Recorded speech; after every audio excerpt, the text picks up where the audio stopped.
मी जान्हवी. माझ्या आयुष्याची गोष्ट सांगायला सुरुवात कुठून करावी हेच कळत नाही. जणू काही नियतीनेच माझे प्रत्येक पाऊल आधीच ठरवले होते. मला आठवतंय, मी फक्त 12 वर्षांची होते जेव्हा माझ्या वडिलांनी अपघातात आम्हाला कायमचं सोडलं. सौरभ, माझा भाऊ, तेव्हा 16 वर्षांचा होता, पण त्या घटनेने तो एका क्षणात मोठा झाला. आईने मग आमच्या घराची चूल पेटवण्यासाठी दुसऱ्यांच्या घरी काम करायला सुरुवात केली. तिच्या हातांवरचे ते कष्ट आजही माझ्या डोळ्यासमोर आहेत. मी 20 वर्षांची कधी झाले ते कळलेच नाही. पण आमच्या आयुष्यातील संकटांची मालिका काही संपत नव्हती. आईला क्षयरोगाने ग्रासले आणि ती अंथरुणावर खेळली. घरात कमावणारे कोणीच नव्हते. मग मीच पुढाकार घेतला. शहरातील एका छोट्या किराणा दुकानात मी काम करू लागले आणि सौरभ बाबांच्या जुन्या हॉटेलमध्ये वेटर म्हणून रुजू झाला. आमचं आयुष्य म्हणजे जगण्यासाठी चाललेली एक अविरत, शांत धडपड होती.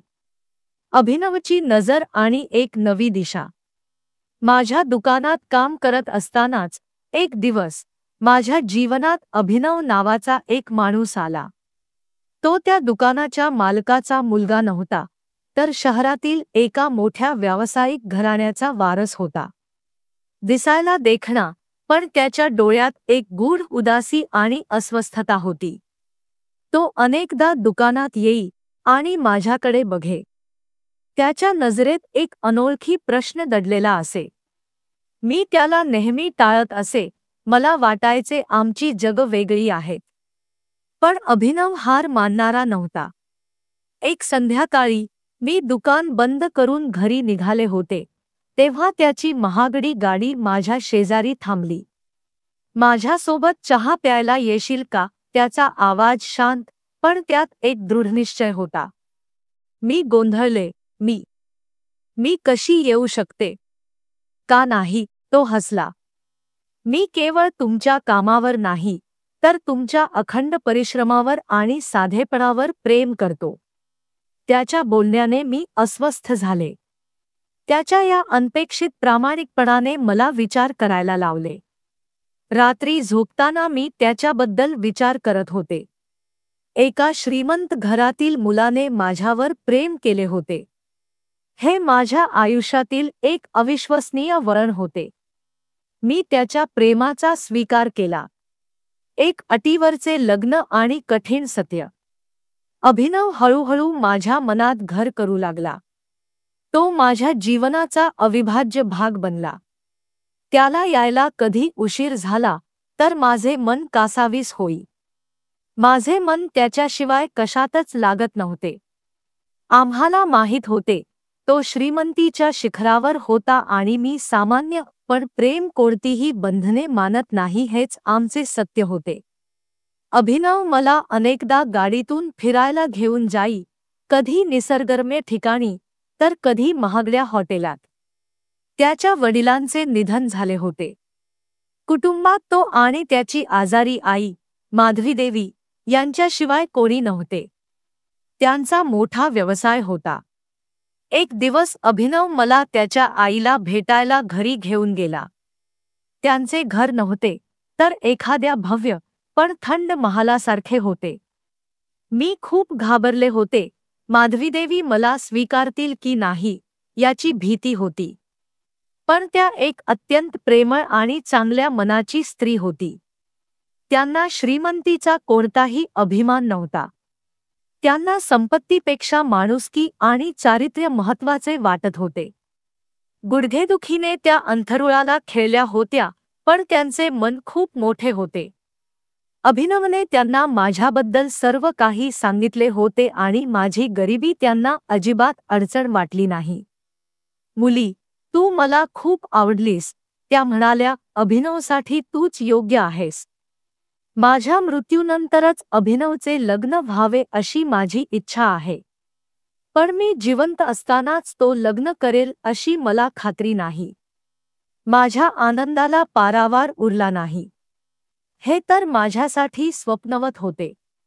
माझ्या आई आणि भावाचा आनंद गगनात मावत नव्हता. काही दिवसांनी मी अभिनवची वधू बनून त्या राजवाड्यात आले. लग्नाच्या पहिल्याच रात्री अभिनवने माझ्यासमोर एक धक्कादायक सत्य उघड केले. तो माझ्यासमोर उभा राहिला. त्याच्या डोळ्यात एक विचित्र निर्धाराची चमक होती. जान्हवी, तो शांतपणे म्हणाला, हे लग्न केवळ माझ्या आईच्या आयुष्याचा एक शेवटचा भाग आहे. मी अवाक झाले. म्हणजे काय, अभिनव? मी प्रियावर प्रेम करतो. ती एक प्रसिद्ध कलाकार आहे, पण तिचा भूतकाळ आईला मान्य नाही. आई हृदयाची रुग्ण आहे आणि डॉक्टरांनी तिला कोणत्याही परिस्थितीत आनंदी ठेवण्यास सांगितले आहे. त्यामुळे हे लग्न फक्त आईच्या इच्छेखातर केले आहे. तिला वाटले की तूच योग्य आहेस. माझ्या डोळ्यात पाणी आले. मग माझं काय होणार, मी विचारले. तो थंडपणे म्हणाला, आई गेल्यानंतर मी तुला घटस्फोट देईन आणि प्रियाला घरी आणेल. तोपर्यंत तू फक्त माझ्या आईची सून आहेस, बस. आणि जर तू हे रहस्य कोणाला सांगितले तर लक्षात ठेव, मी तुला आणि तुझ्या कुटुंबाला संपवून टाकेन. माझ्या अंगावर सर्रकन काटा आला. मी हताश झाले. जगासमोर मी अभिनवची पत्नी होते, पण आतून माझे हृदय रक्ताचे अश्रू रडत होते. माधवीदेवीची मी खूप सेवा केली. त्या मला खूप आशीर्वाद देत असत. अभिनवही त्यांच्यासमोर माझ्याशी प्रेमाने वागे, पण माधवीदेवी जवळ नसताना त्याच्या नजरेत फक्त तिरस्कार दिसे. तो मला बागेत सोडून प्रियाकडे निघून जाई. नियतीचे कठोर वार आणि अप्रत्याशित वळण. 2 वर्षे निघून गेली. एक रात्री माधवीदेवीचे निधन झाले. त्या माझ्या आयुष्यातील शेवटचा आधार होत्या. त्याच काळात माझ्यावर आणखी एक दुःखद आघात झाला. मला फोन आला. आपला भाऊ सौरभ सोनपूरमध्ये पोलिसांच्या चकमकीत मारला गेला. माझ्या डोळ्यासमोर अंधार पसरला. सौरभने खोटे बोलले होते. तो एका घातक गुन्हेगारी टोळीत सामील झाला होता. मी पूर्णपणे एकटी पडले होते. माधवीदेवीच्या मृत्यूनंतर अभिनवने प्रियाशी लग्न करून तिला घरी आणले. प्रिया दिसायला आकर्षक असली तरी तिचा स्वभाव अत्यंत कठोर आणि स्वार्थी होता. तिने हळूहळू घरातील सर्व जुन्या नोकरांना काढून टाकले आणि मलाच घरातील सर्व कामे करण्यास भाग पाडले. मी केवळ एक अस्तित्वहीन नोकराणी बनून राहिले. एक दिवस ती माझ्या जवळ आली. ऐक जान्हवी, ती उपहासाने हसली. अभिनव कामावर गेला की माझे मित्र घरी येतील. तू हे कोणालाही सांगणार नाहीस. मी स्तब्ध झाले. समजलेस ना? जर अभिनवला कळले तर त्याची जबाबदारी तुझी असेल, तिने मला धमकावले. मला कळले की ती अजूनही तिच्या जुन्या दलदलीच्या आयुष्यातून बाहेर आली नव्हती. मी हे सर्व सहन करत होते, पण माझ्या मनात एक प्रतिकाराची शांत आग धुमसत होती. अभिनवचे माझ्यासोबतचे वर्तन कधीच चांगले नव्हते, पण हळूहळू मला जाणवले की त्याच्या मनात बदल होत आहे. तो माझ्याकडे चोरीछिपे बघू लागला होता आणि त्याच्या डोळ्यात एक अनपेक्षित माया दिसू लागली होती.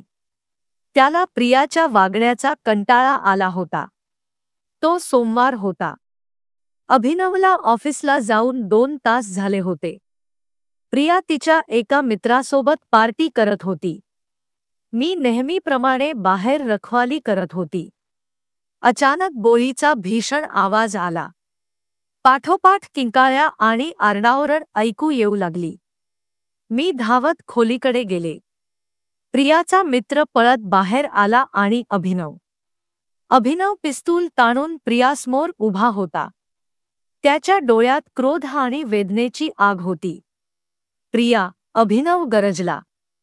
तू माझ्या घराला काय बनवून टाकलेस? तू माझ्या आईच्या विश्वासाला तडा दिलास.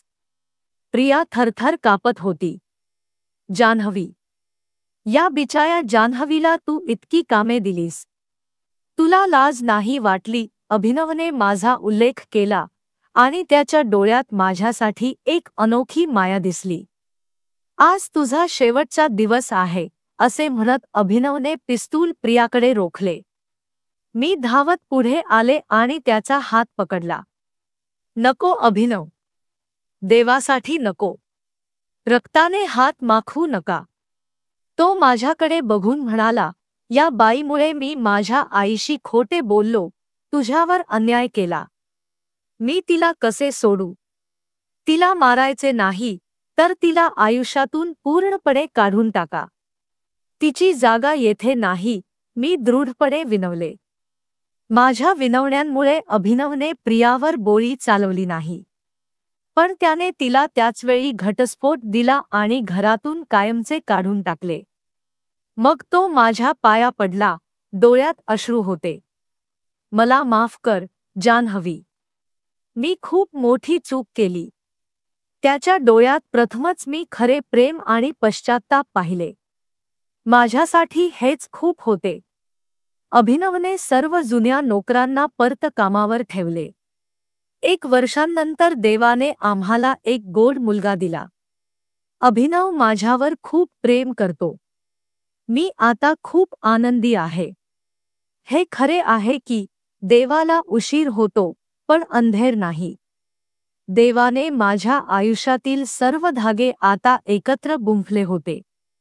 प्रत्येक वाईट वेळेनंतर चांगली वेळही येते. प्रत्येक दुःखानंतर सुखही येते. फक्त माणसाने संयम आणि दृढतेने काम घेतले पाहिजे. आज मी अभिनवसोबत एक नवीन अध्याय लिहित आहे. माझ्या आयुष्यात अनेक वादळे आली, पण प्रत्येक वादळाने मला अधिक बळ दिले. माझ्या मुलाच्या डोळ्यात मी भविष्याची आशा बघते. हे खरं आहे की नियती आपल्या परीक्षा घेते, पण तीच आपल्याला शिकवते आणि आपल्याला मजबूत बनवते. आयुष्यात काहीही गमावले तरी स्वतःवरील विश्वास आणि माणुसकी कधीही सोडू नका. कारण शेवटी विजयाची खरी व्याख्या आपल्या अंतर्मनात असते.